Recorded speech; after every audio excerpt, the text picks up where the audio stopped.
being here all these years. We're at 8:42 now, 18 before 9. Advisory services offered through Second Half Financial Partners, LLC, an SEC-registered investment advisor. The opinions voiced and information provided in this material are for general informational purposes only and are not intended to provide specific advice or recommendations for any individual. To determine which investments are appropriate for you, please consult with a financial advisor. Second Half Financial Partners, LLC does not provide tax or legal advice. Please consult your tax or legal advisor regarding your particular situation. So it's time to check in and see what Wall Street's doing to your money today, and well, it's pretty much 2 instead of 4 at the moment, with the help of Philip Statler from Statler Financial Service, who's on the phone this morning. Philip, good morning. Yesterday was so good, and then President Trump gave his speech, and everything went to poop in a hurry, didn't it?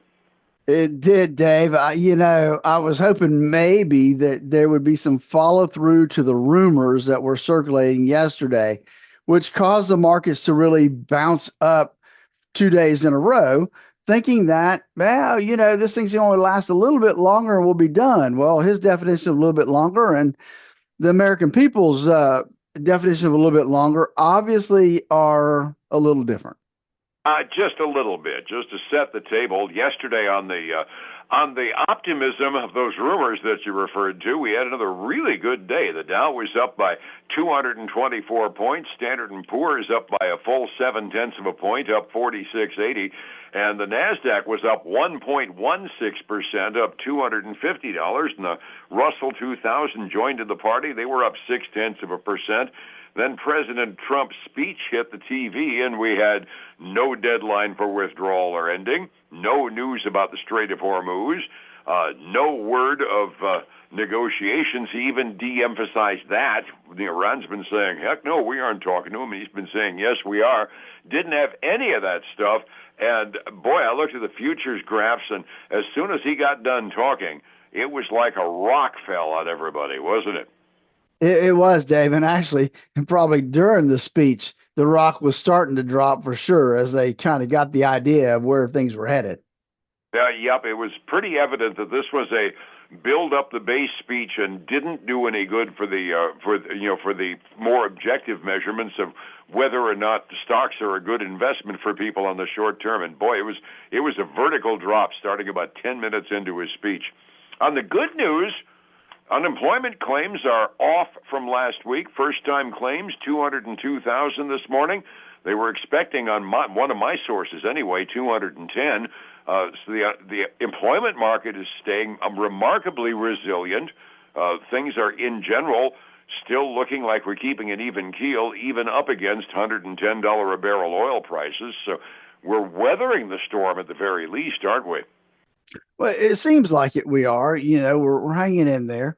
We've oil prices are still just getting so daggum high, Dave, that I filled up yesterday my truck. It was painful again. It was painful.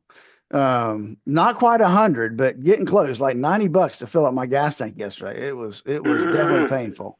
My little four-banger, I was about down under a half a tank on Sunday, and my normal habit is to gas up on Sundays on my way home from church. I looked down at the gas gauge and sighed and said, well, it's not going to get any cheaper, so I grimaced and went in and filled up at $3.91 a gallon. All of a sudden, I'm feeling like I got a bargain. It's Yeah, ridiculous. exactly. It That it didn't work is. in the process. Other news items that are out, in addition to the lack of news that really disappointed people in President Trump's speech, just one more reason to get nervous. The Citigroup offices in Paris had a bomb possibility. They say it's a foiled bomb plot. So consequently, Citibank personnel in Paris are working from home today. Now, we can put two and two together, and normally that still makes four. You got to assume that was inspired by the hostilities over in Iran, don't you? Yeah, you would think. I mean, any threats you get right now are going to be that direction. I mean, I'm seeing now articles about Iran threatens Nvidia, Apple, and a couple other big tech firms that they're going to attack them. It's just not what you want to hear right now. Absolutely not, and we're hoping that's not the first of many threats against private business with American interests in it. Bank of America, speaking of financial interests, They tore up their economic forecast yesterday. They're now calling for mild stagflation. Stagflation is a four-letter word, and they're predicting $100 a barrel oil all dang year today. Boy, that we're just full of merry sunshine today, I aren't we? mean, Dave, can't we find some good news anywhere? Yeah, because Nike plunged to an 11-year low after the report they put out yesterday, so I don't even have good news on individual stocks today. It's bad news all the way around, isn't it? It does. Hey, I do got a little tidbit here. KeyBank says Chili's owner could see some shares rise on strong sales. Evidently, Chili's restaurant's doing okay. Well, that's good to hear. You had some news on GM that was kind of offset from some news on Nissan. I had GM put out some guidance revision, didn't they? They did. They came out with their first quarter sales numbers. First quarter sales fell 9.7% compared to the same time last year. Ouch. Now, just the other side of the coin in the automotive industry, Nissan Americas, their CEO says that Nissan has become the fastest growing auto brand in the world right now. So they've evidently turned it around. They were on hard times for a little while with some executive suite scandals and everything and declining sales. They say they're on the mend and they're coming back. So, there's a kind of a net zero approach between automobiles sometimes, isn't there? Sometimes there is. Yep. I mean, the brands, can pick up and lose market share for sure. Absolutely. Oh, SpaceX has filed for its IPO. Does that excite you? They've been talking about it for a year now. Yeah, I mean, Musk teases things for like 10 years before he actually does it. Now, the formal filings to make SpaceX a publicly traded company are in the paper. I have not heard yet what the expected strike price is for the initial public offering price, but it's going to be interesting to see what happens when that hits the market on the first day of the IPO, won't it?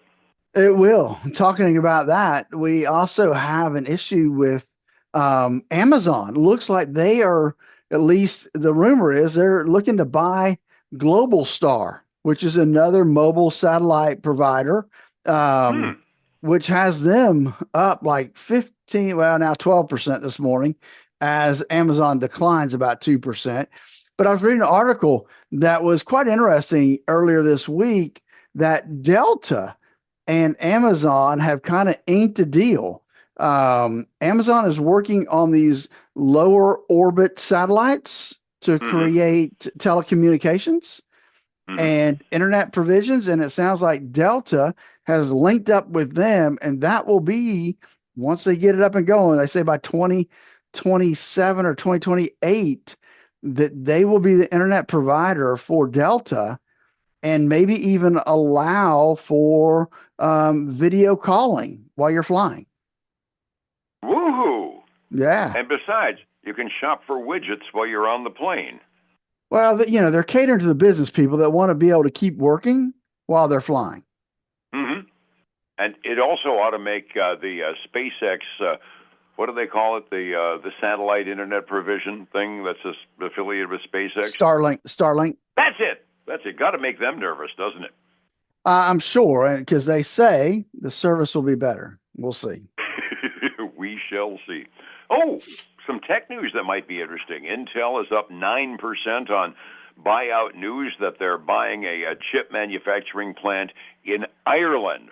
I don't know who Apollo is, but they're buying it from Apollo. That can't make the administration happy with all the pressure to bring our high-tech industries over to this side of the pond, though, can it? Yeah, I would think that would not make Trump very happy there. Oil prices going up. Oil prices going up. Some people benefit, right? Oil companies like Diamondback Energy, ConocoPhillips, Exxon, Chevron, all up 2 to 3% this morning. On the flip side of that, cruise and airlines, Carnival, Royal Caribbean, Norwegian, Delta, United, they're all down, ranging about 4% a share right now. Geez. Well, every time I see an update on my delayed quotes, I don't like the direction things are going. Resetting the table for the morning, it was an up day yesterday. Then the president spoke, and it's been pretty much like a kid's slippery slide in a playground ever since. 45 minutes before we open, what are we looking at this morning? I'm going to tell you, we got more than solid brick red today. The Dow right now seems to be the winner. It's only down 1.3%. Gosh. S&P 500 is down 1.42, and the NASDAQ 100 and the Russell 2000 both down a little over 1.8%. Big red. On the other side, we've got silver and gold. They're not too far behind. Silver down 7% this morning. Gold down 3.5%. Crude oil up 12% right now, Dave, to $112 even. Good heaven. And you know, inside of the last 15 minutes, that's a $2 a barrel increase because it had just crossed 110 when you and I got on the phone this morning. Overseas markets are no happier than ours over in the European community.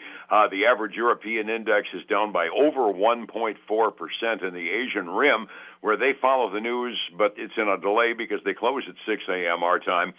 They responded to the Trump news by just falling like a rock. Everything red. The average mainland Chinese index down about a full percent when I take the average of the two of them. Japan went down by 2.38% at the close, and they were green until the president started talking. So it's a crummy start to the day worldwide, Philip, and boy, I need help making sure my retirement can survive this roller coaster. How do I find you to make things work for my retirement plans? You know, Dave, that's why it's so important that we have a plan in place. And so often I meet with folks and there is no plan. And that's what we want to do. We want to help people develop a plan for their retirement. And give us a call at 863-382-0037 to start that process. And then join us this weekend for the Statler Financial Radio Show, 6 a.m. and noon on Saturday, 10 a.m. Sunday morning on Highlands News Talk, 7:30 a.m., 95.3 FM. And newstalk730am.com. We got one more day of the week to try to turn this mess around, Philip. Let's say we do it again tomorrow morning about this time. Sounds good, buddy. Have a great day. I'll see you then. It's 105.7 Light FM and Statler Financial Services. Philip Statler. Hey, folks, again, I want to thank you for joining us today. Hope you've had a great week as we head into the Easter season. Take care. Join us tomorrow if you can. If not, I'll see you next week. Bye now.